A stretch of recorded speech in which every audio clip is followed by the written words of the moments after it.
thank John for that report. 6:17 is the time right now here on this Wednesday hump day, the final hump day of July here on this 30th day of the month. And as we are taking a look at the 7 first alert radar, we can see that the skies are clear over Michigan for the most part right now, but check out that wet weather coming our way out from the west. Yeah. Why is Mike Taylor's radar playing that Jaws music?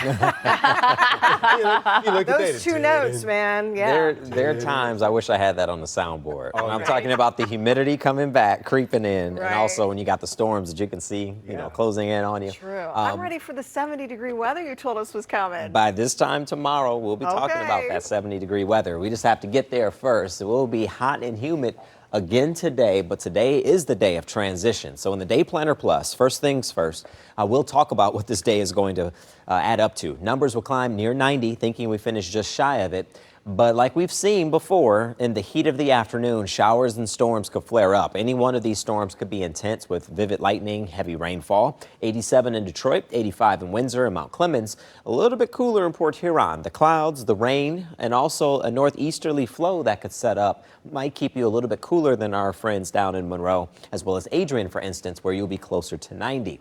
Now, we're tracking the storms. I think that the storms will flare up in the afternoon, but even after that happens, the chance for storms will continue to linger. I'll show you what I mean here. There is a front or a boundary that's taking its sweet time. Right now, I'm calling it a cold front, but it's technically stationary. It's not moving, but it is going to eventually begin to push south. That'll keep the atmosphere agitated enough where we'll see these showers and storms flaring up, producing heavy rainfall. Once we hit the evening time, after sunset, there's going to be an area of low pressure riding along that same boundary, which is expected to push south.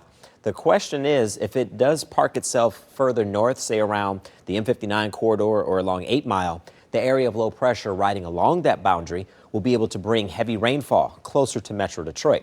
At the time being, it looks like the worst of this will stay south of the city, so heads up to Monroe as well as Adrian. That next batch of rain that comes into the overnight and Thursday morning could also pack a punch, and it could be pretty heavy, so be aware of that. Once we're behind this boundary, look at the temperatures dropping off. 58 in Ann Arbor. We'll have highs up near 80.